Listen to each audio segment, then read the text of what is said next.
Hello and welcome to another episode of the Dugout Podcast. I'm your co-host Andrew, alongside my co-host Marissa, the lovely Marissa. And in today's episode, we'll be talking Oh, about Tottenham and Arsenal, all things transfer business. Marissa, take it away.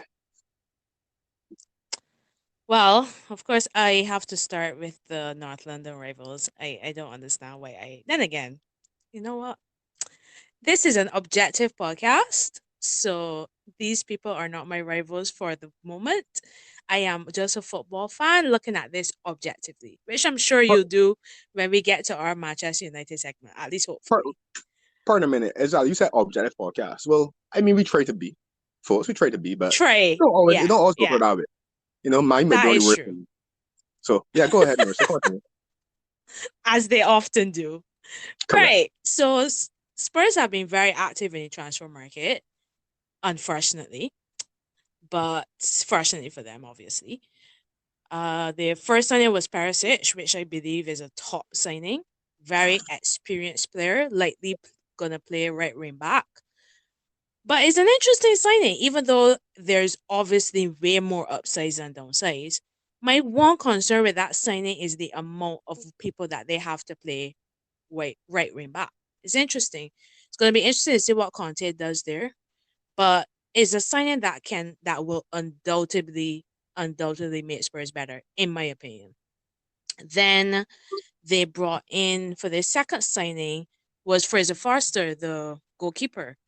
That is to me a very good signing. I'm very surprised that Southampton let him go, especially on a free.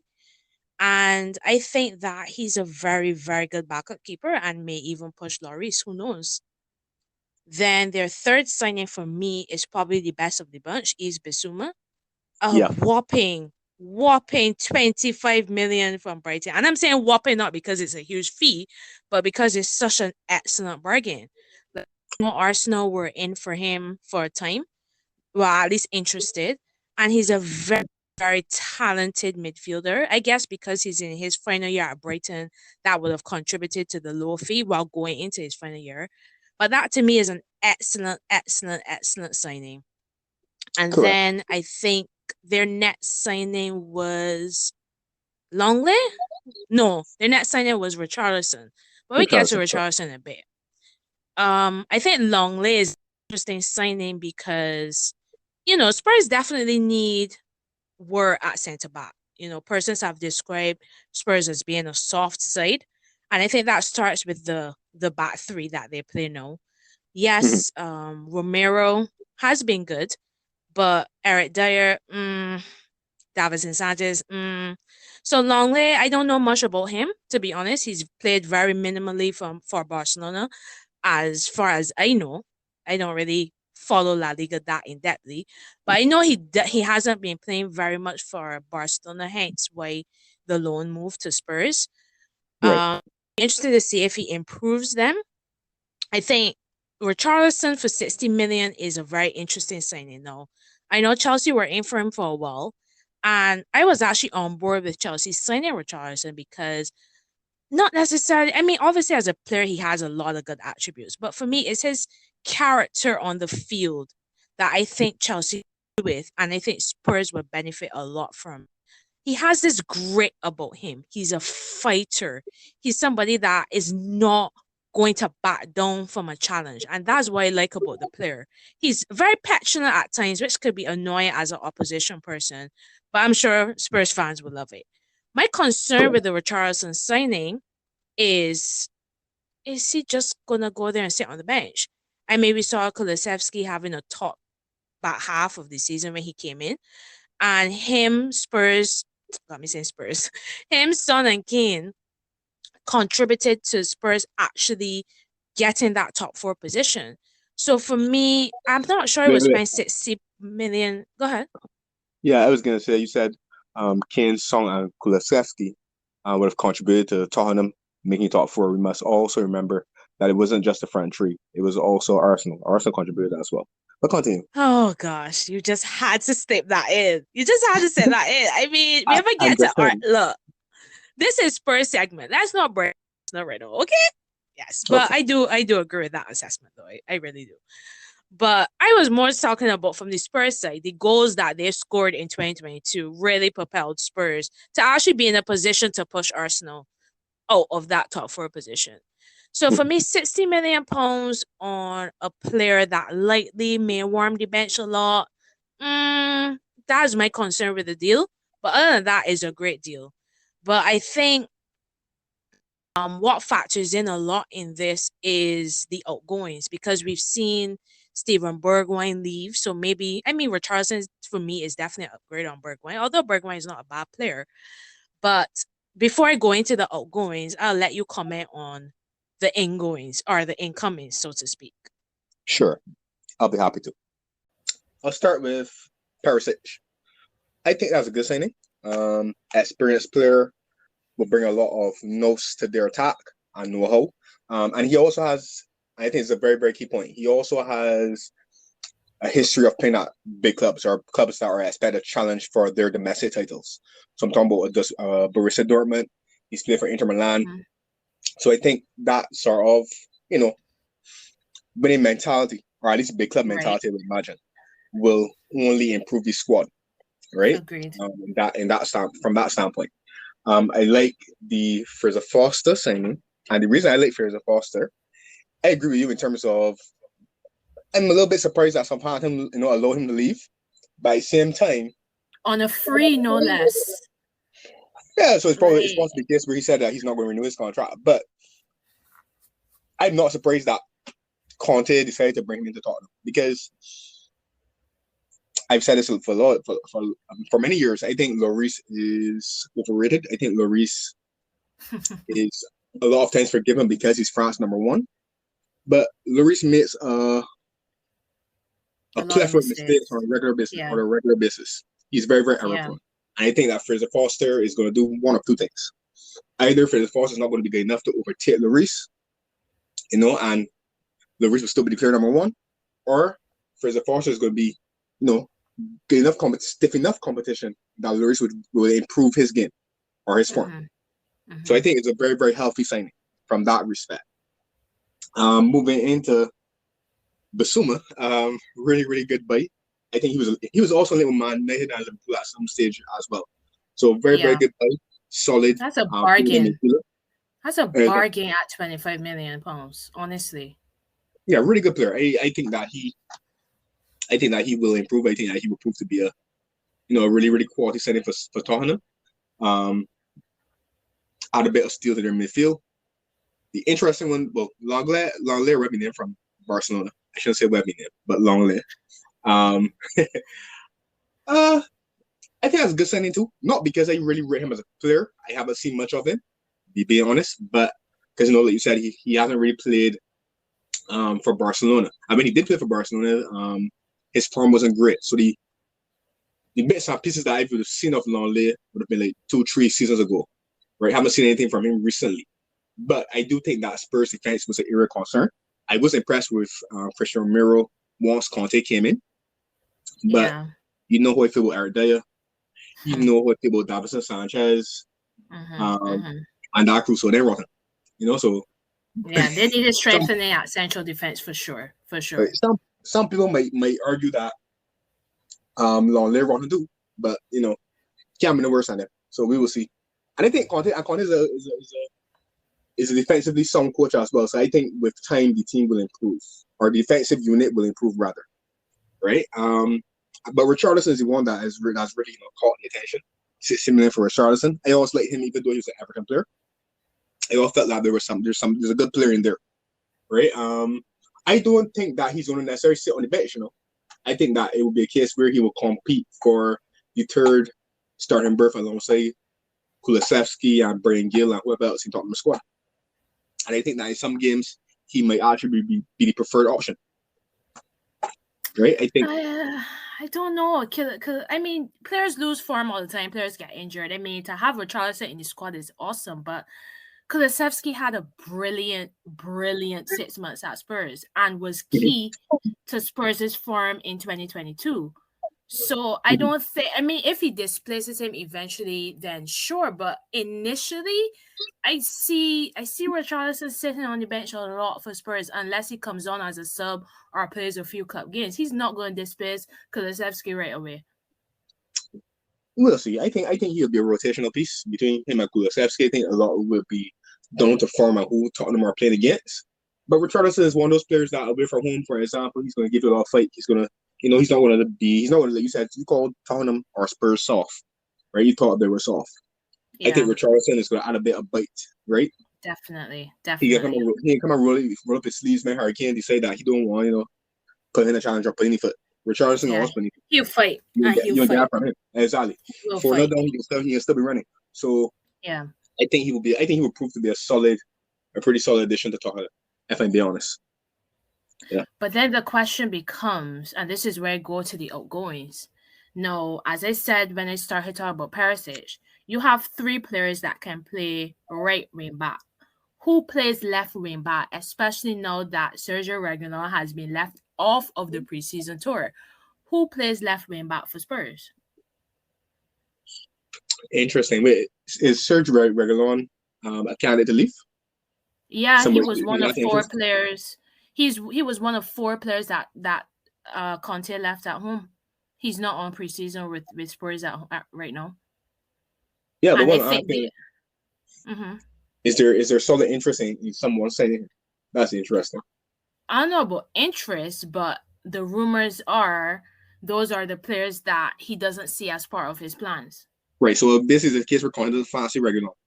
Yeah. I mean, I don't think Reguilón is bad. Just touch on that a bit. Not. But I think, but he is bad. But I think there's a player in there too. But I think that some of Reguilón's form last season was a little bit up and down, iffy. But he also struggled with injury. That also plays a role too. So that's my thing. I don't have a problem if a manager doesn't fancy a player, but you literally have 3 candidates at right wing back. Are you going to pull a Gareth Southgate where you're going to play a right-footed player at left back? That's my thing. Well, it's possible, but then you could also play. I think Ben Davies started club, right? Yeah. You could also play Ben Davies. A good experienced defender. Well, permanently defender. But he's been primarily using him at left centre back. So yeah, I don't know. It's just interesting, and I haven't seen them being linked with any left-sided defenders. I mean, you can because don't forget you can play. Okay, so Ben Davies can play left wing back. Right. If Conte still stays with the back three. Session can play the position as well. Even though when Conte came in, he was used more in the forward line or the attacking areas as opposed to in defense. But he can play left wing back if you need him to shuffle across there. We know that players like what's the young fella named Tanganga? Yeah, I forgot about him. I assume that he can play there too. He seems to be a very versatile player. Okay. So you have options, and that's the most important thing. You have options. Now I agree with you. Ideally, you wouldn't want a right-sided player playing left hand side, but we've seen teams do it before and have been successful. So. Well, still on the topic of Spurs, there are also 3 other players that were omitted from preseason. Giovanni Lo Celso, Tanguy Ndombele, and Harry Winks, whose futures seem to be up in the air at Spurs. So that will also be some people to keep an eye on in this transfer window. I don't really know what you mean by up in the air. Harry Winks won't sign for Liverpool football. he watches Sevilla as a matter of fact. In fact, they need to put in the taxi and drive you to whoever interested. Like, look, have him. Here he is. There we go. I hear Lampard wants him. Lampard just loves to play English players. I realize as a manager, Lampard gonna say, "So what happened?" He has a real bias towards English players, I find. Because Lamps like the media. This is the thing, right? I feel like Lamps like the media adulation when he was at Chelsea and even at Derby County he brought Tammy Abraham, Mount, and yada yada yada. A lot of players that ain't good. But anyway, we are not gonna tolerate Mason Mount slander on this podcast. Well, you get all your wrong. I'll tell Mason Mount prove to me that he's a quality player, right? I can tell you that he ain't good. You He know look good. what? We're talking about Spurs here. We're not going to go to Chelsea. But he try to help Chelsea go. Chelsea get rid of him in some moment too. Want Chelsea Oh to too. But my anyway, gosh. as it I relates to Harry cannot with Winks. you. Harry Winks, I saw one game. There was one game funny enough where Harry Winks started impressed me. I think I was to draw against Liverpool last year. And that's one of his earlier games in charge when he first took over. Harry Winks impressed me in that game. He had a very good game in that game. But I don't think Harry Winks is going to improve much from here. And I think Tottenham want to move him on. I think is, fair to say that's probably the right call. Giovanni Lo Celso, decent player, but for some reason, has never been able to maintain his best form at Tottenham. I can see that move transition, happening as well. And I don't believe it never worked out as a signing. So, the faster they could sit and get some money back for he, or for him rather, then the better, in my opinion. I don't know how much they get back for you though. This we really call having a bargain basement sale. Come a garage sale, like reduce price. Come. That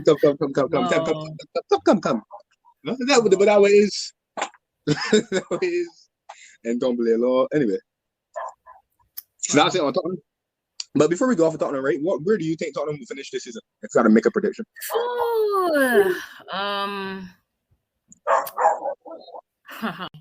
Right. As a Chelsea fan, I can't say that Spurs are going to finish ahead of me. Like, no.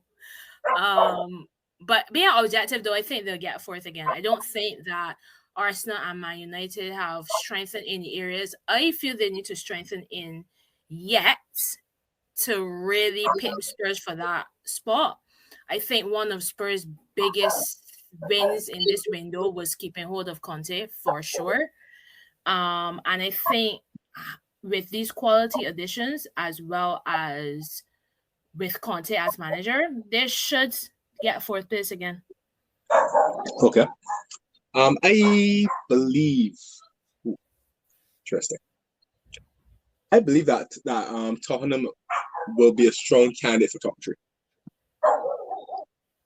I think Conte is that good a manager, and I think the beauty of Premier League is that you don't have to play Manchester United not Manchester United, Manchester City or Liverpool, or even the Chelsea every single week. Yeah, you play a lot more poor sides than the top ones, and I think that will help Tottenham. I think once Conte can, because I think we saw glimpses of what Tottenham can produce against the big teams in one-off games in the Premier League, right? I think once Conte can get them to find a bit more consistency, on a weekend, home and away. I think then, is a strong possibility that they could potentially, be in that top three rather than just fourth, if you ask me. So I think it'll be a real fight on everyone's hands to, keep talking about at left, because Conte is a very ambitious manager, and I think that providing that he stays the entire season, and it's not a case where I think Tottenham will sack him. I think it's a case where, if he gets a better offer that, he thinks, is better than where he's currently at, I can't say him moving away. But at the same time, I think if Tottenham can keep hold of him and they have a good season, which I expect them to have, I think then that next summer is really where Conte will put pressure on Daniel Levy to, open the checkbook and make the signings a mount a title challenge. So Tottenham is one that I think we need to watch carefully. Don't mind my disrespect about two things. Oh my gosh. That ham got a little bit of pepper sauce on it, no. So watch what you're behind. Oh my gosh. Right? Wow. Let's watch what you're behind at it. Right, Chelsea? Wow. But listen, I can't disrespect the Arsenal fans, right? So I do agree, though. As a Chelsea fan, it pains me to say I think we are going to have to watch Spurs carefully. Yeah. But anyways, on to another not so pleasant topic, Arsenal Football Club. We both have our feelings towards this football club. Like, we are not the greatest fans of Arsenal, to say the least. Well, mostly they're fans. I think it's mostly Arsenal fans that really is the real sticking point for us, to be honest. Their fans are just... not mostly. It definitely is Arsenal fans. I mean, like, Arsenal was a competitive team ever growing up. They were title challenger. They were definitely in a better position than Liverpool was, But I didn't have any hatred for Arsenal. I don't remember. I don't recall having any hatred for Arsenal animosity in terms of passion that I felt for Manchester United. And then along came, I don't want to call it him, but along came a young man at UB who decided to run his mouth about Arsenal, Wenger and Arsenal this and Arsenal that. And then, along come AFTV, that bunch of nuisances. And, now it's like a whirlwind. Not all of them. Not all of them on AFTV are the majority. Saying that. Wait, so which ones you think are palatable or objective? Pippa for sure. Turkish as well. Turkish? Yes. Turkish. That is not true, right? I will not have you. I've seen the views where his opinion changes with the result. No, I think Turkish is pretty consistent with Kroenke's. But anyways, we're not talking about AFTV. We're talking about Arsenal Football Club and their transfer business. Arsenal have had an interesting transfer window, and when I was preparing to talk about Arsenal, I was like, we should watch it for Arsenal. Arsenal made some signings. They signed Gabriel Jesus. But then when you really deep it, I feel like the signing of Gabriel Jesus have really covered. First, let me get this out of the way. Jesus will be a good signing for Arsenal. I believe that. I believe they're getting a center forward who will score goals. How many? I don't know. But my thing is that in the hype of the Jesus signing, to me, Arsenal have not really strengthened in the areas I feel they should strengthen in. Mm-hmm. Specifically, defensive midfield. Yes, you have Partey, but Partey is very injury prone. You have Xhaka, and Xhaka does Xhaka things sometimes. He's erratic. And you have Sambi Lokongo, who signed last summer, but clearly is not trusted to start consistently, especially in big games. Right. I think that's an area that Arsenal needed to strengthen. I mean, you still have a couple months or so left in transfer window, so there's still time. But I'm not really seeing the links with a sound defensive midfielder. I actually thought when they signed the guy Fabio Vieira, I think his name is, from Porto, yes. I thought that was going to be a midfielder in that kind of ilk, but it seems he's more in the ilk of a Odegaard or a Smith Rowe, who they already have. I guess, well, Arteta tries to put it all together, but they also really need another creative type midfielder. Not sure. And then defensively is an issue for me with Arsenal. Arguably, Arsenal's first choice back four is Tierney at left back, Tomiyasu at right back, Gabriel and White in the middle. All four of them had injury issues last season. For me, yes, they have the young French fellow who Arsenal fans seem to rate very highly coming back from loan, William Saliba. Never seen him play, so I can't really comment on him. Don't worry, Arsenal fans, he played. He's so wicked. For me, I know that they've been linked with Lisandro Martinez, who seems to be from Ajax, who seems to be on his way to Man U, and we'll talk about that when we get to Man U. But, I mean, their backup left back, Nuno Tavares, doesn't seem to be that trusted by Arteta. Backup right back is probably Cedric or Bellerin at this point in time. I don't know which one. I mean, Bellerin to me is an okay player. I don't particularly rate Cedric. And then for me, there's still a bit of a hole there in centre back areas. I don't know if I'm missing anybody. So for me, the excitement and the hype over the Jesus signing, especially in the media, to me is overshadowing the fact, and I know they've signed a young winger called Marquinhos as well, and a goalkeeper called Matt Turner. But I still feel that Arsenal need to strengthen in those key areas. Because yes, they had trouble scoring goals last season. Those issues were well documented. And yes, we should comment on the fact that they gave Nketiah a new contract, or Nketiah signed the contract he was offered. But for me, Arsenal are a little thin in defensive midfield and in defense, in my opinion. Okay. So let me get serious about Arsenal for a moment. Or jokes aside. Try hard. I know it's difficult for you, but try hard. Okay. No, I think in the last episode I said that I always thought that something was missing with Arsenal, correct? Yeah. And to be honest, I felt this would be largely from about 2010 onwards, where I felt as though in that winning intangible, Arsenal have just been missing. We've all well, not me, but the pundits or whoever have always given Arsenal, praise and plaudits for the type of football, style of football that they play, the fancy tiki taka, whatever, you know, pass game that they try to employ. But there was always something missing. And I feel like that is still pretty much the case. No, this is not to say Arsenal aren't making the right, aren't heading in the right direction. I think they are heading in the right direction, but I think it's going to take them some time. And here's the problem that Arsenal have. The problem that Arsenal has is that Arsenal doesn't have ownership that is capable of spending lump sums of money that a Manchester City and a Chelsea can, right? Or even a Manchester United can. Can or will?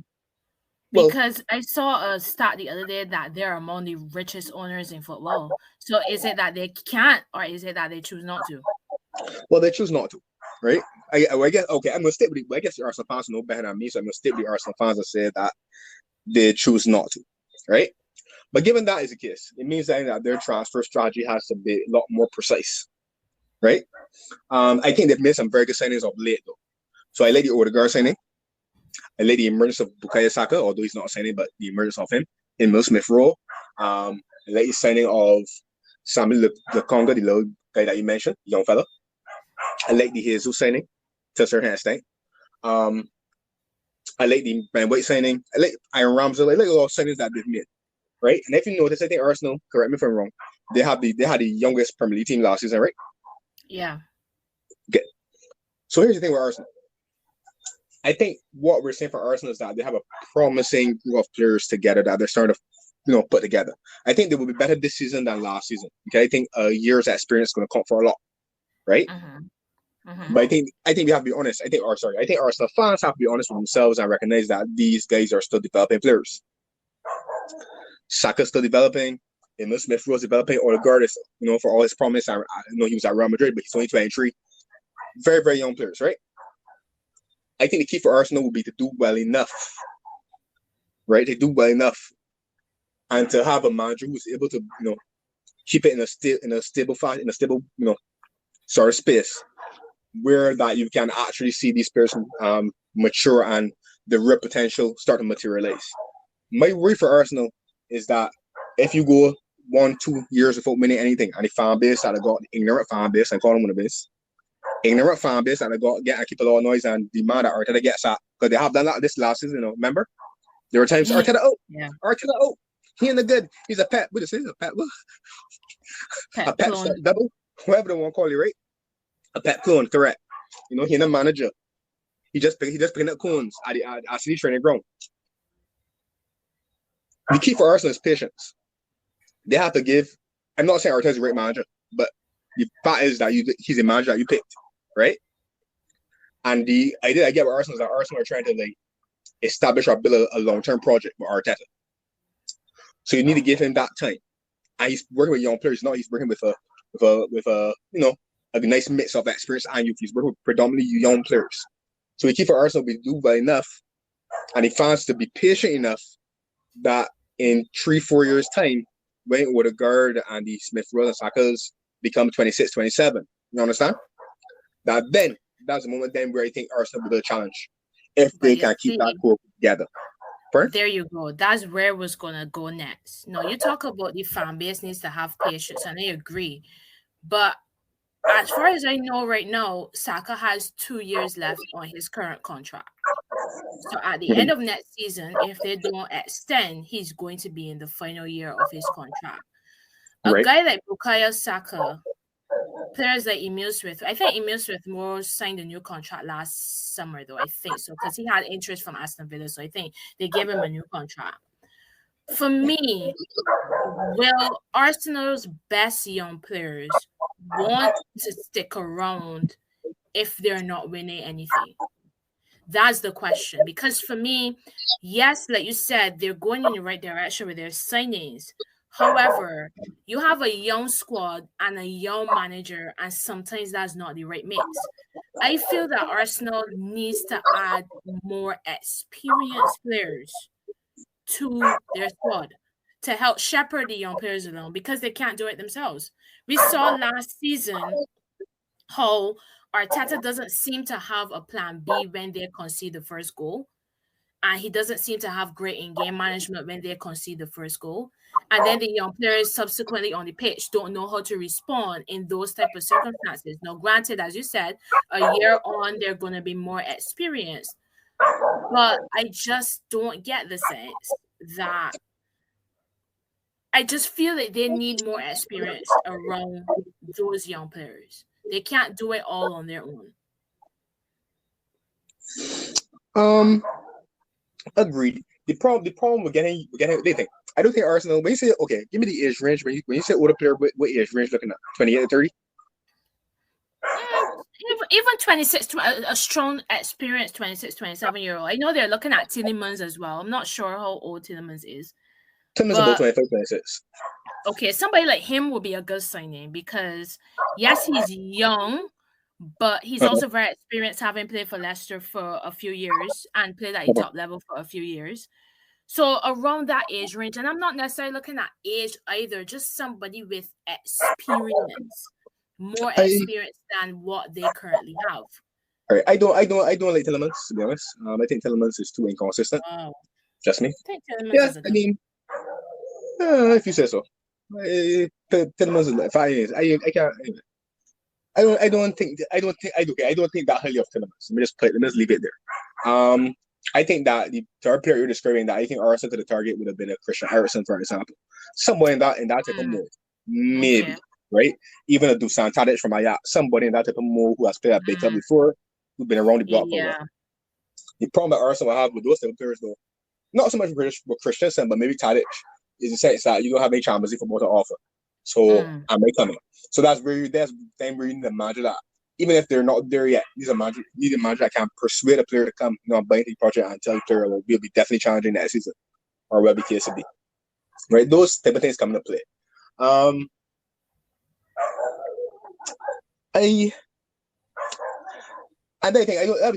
don't think, like you said, I think Arsenal maybe they need an older profile player in some positions, in certain key positions, yes.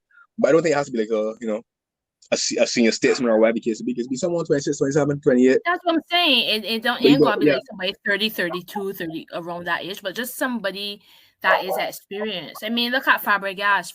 By the time Fabregas was 25, he had a ton of caps under his belt. So somebody that has that sort of experience, but I think the point you made is a good one. Attracting that type of a player without Champions League football is difficult. And for me, I remember when the season ended and Arsenal didn't get top 4, I told myself this result, specifically the result that cost them the top 4, which was the Newcastle loss, this result has ramifications for this season and beyond, because I think not getting Champions League football will be a blow to Arsenal attracting those players that I think they really and truly need. I mean, Jesus will be a good signing. I think that's a very, very good signing. But I think if they had gotten Champions League football, you would have seen them being able to attract a certain caliber of experienced person that can then take these young players to the next level. All right, so I agree with pretty much what you said, but I still, although I said okay, the problem might be getting a player in Champions League, right? It's not all about Champions League, because there are players who go to clubs that aren't in Champions League, right? Definitely. But this where you go about, right? If you're looking at that type of model, right? And this is where Arsenal should be batting really. So you accept that if you finish outside Champions League, unless you then throw a whole bucket load of money at players, they're not going to come, right? Especially if you're looking at players from let's say top 4 sides in the other top European divisions, right? So if you look at top 3 in Spain, if you have players from the top 2 or 3 in Germany, and you don't have Champions League football to offer, they're likely not going to come, correct? Yeah. So then what you need to do then, because I guarantee you can always find emerging players in the league. Mm-hmm. The first year when Klopp came to Liverpool, we finished 8th. Mm-hmm. Albeit we made the 2 cup finals. I lost both, but we finished 8th. No Champions League football. What does Klopp do? Let me see which young team in this league here kicking up dust and getting in trouble. Yeah, Southampton finishing 6th. Yeah, that man, come. Newcastle fighting relegation, but they got a gem in midfield called Bernardo. Come. So you need to look at the other team, see the same person that you talking about. Come talk to get him before you. Yeah. That is, and to me, I think Arsenal needed him more than Spurs because Spurs have Højbjerg, Spurs has Bentancur. I think Spurs. I mean, I don't want to call Winks, but Spurs at the time and still have Harry Winks that can play that sort of deep. Like, yes, we know your feelings about Harry Winks that can play that sort of deep line midfielder, but Bissouma, who doesn't have the fitness issues that Party has, who doesn't have the discipline issues that Xhaka has, would have been an excellent signing for Arsenal. So why they chose not to go after Bissouma, but instead went for the young guy from Porto was a shock to me. I mean, all right, so the young guy from Porto might still be a good signing. We don't know. Yeah, of course. My whole point is that if Arsenal want players that are at the right age in terms of where they're not inexperienced, but they're not old either, so they're between 25 and 27, then you best bet would be to look at, okay, who, like you saying, team that won the Europa League from Germany. I think it's Freiburg that won Europa League, right? Frankfurt, my bad. Frankfurt. I know it's an F name. Frankfurt. I'm pretty sure they got players in that club that that okay. You're not offering them Champions Football, they're leaving a club that they play Champions League, but at the same time, the Premier League is very attractive and very lucrative for players. Right. Yeah. Arsenal's still a big club. Not a big team right now, but they're still a big club. They're still I think Arsenal, we can't argue that Arsenal's okay. Don't get back Chelsea. But I think you can still argue that Arsenal historically is the biggest club in London, right? Yeah. Someone can still make that argument, right? No. Not this someone. This someone is not making that argument. But you're gonna make it. I ain't making it. But I think that some people will still make the argument that Arsenal is still the biggest club in London, right? I know they got some people that feel because Chelsea got 2 Champions Leagues and Arsenal have none. That you'll have surpassed them. But don't worry so. To be honest. But I think some people will still argue that Arsenal might be the bigger club or Quiddy too, right? Although I think if Chelsea continue to achieve a better level of performance in Arsenal within the next decade, I think then I would entertain the discussion. How much more decades do you want Chelsea to outperform Arsenal before you admit that they're the bigger club in London? It's been almost 2 decades now. Sure. I can ask a question. I'm sure that point is me. I ain't been in the league for 30 years. Apart from who had a club that ain't better than me, or sorry, a bigger club than me. It don't work so, right? It don't work so. So I think you all finish off this decade first, which chances are you would. So I think because that's the point I'm making. I actually think me and one of my friends talked about this before. I actually think Arsenal this 2022, right? Yeah. I can't see Arsenal. I actually think Arsenal in another 4 or 5 years before they win the title again. If they do the right things, that is right. I don't think Arsenal is close to actual title challenge. Now, the one thing I haven't mentioned that you've touched on is Gabriel Jesus signing, and you think he's a good signing. I think he's a decent signing. Do I think he's a signing that's going to take Arsenal will be top? No. And when I say will be top, I mean to get top for it. No. And here's my reasoning. No, it's an opportunity for Jesus though. Because Jesus can look at it and tell himself, well, I know I'm going to get a chance to consistently play every week in, week out, and I'm also get a chance to consistently play through the middle if that is my preferred position, right? But I've seen enough. I've seen a lot of Gabriel Jesus is not thoroughbred number 9. He's not a typical number 9. No, could he improve at Arsenal? Maybe. But I think he go factor in that he's not going to play with better players. He's going to play with players that are not as good as City players. That's number 1. That's an interesting point. Yeah. So, but I think Gabriel Jesus will be the type of striker that will get you 15, 20 goals a season, potentially. But I don't think he's going to be the 30 goal a season player that Arsenal would need to get him top for. Okay. Right. That's just my feelings on it. We will see what happens. I think I don't get the sense that Jesus is like a dominant number 9, or that he will ever be a dominant number 9. And I think the Arsenal move is a good move for Jesus more than it is for Arsenal. Because I tell myself if Jesus go to Arsenal and does well, then another big club will come calling. I think Jesus won't going to stop at Arsenal for 5 years, 6. I can't say that. I think it's 2-3 max. And come Barca, some sort of Latin team that a country that is more familiar with Latin players or whatever it is to be. South American players, and let me go, Italy or whatever, let me go down. So I always say the challenge can be because you talk about Saka and Smith Rowe and if they'll be willing to stay at Arsenal despite not winning anything, right? The ownership is that Arsenal have won a few cups in between, right? In recent years, they've won a few cups in between. I still think a lot needs to be said for players who are young. So it's not like a case where Saka and Smith Rowe, they haven't reached the hurricane stage yet, if you get what I mean. In terms of whoosh, I'm 26, 27, we'll learn. I'm in the Premier League yet. I hit that I'm a huge Champions League. I start getting sweaty a hot boat here. And they're from Arsenal. They came through the academy. With all due respect, the player you just saying Raheem Sterling. Sterling was not a Liverpool youth product. True. So we bought Sterling from a team in London. I think it was QPR, I think. Is it QPR? Yeah, I think it would be QPR. Was QPR? It was QPR, one of those teams in London. One of the smaller teams in London that we bought Sterling from. Okay. When he was 15 years old. So to be honest, although he would have helped shape his career from 15 to 17 when he broke in team, that was in 2 years. So he would have had that affiliation with Liverpool.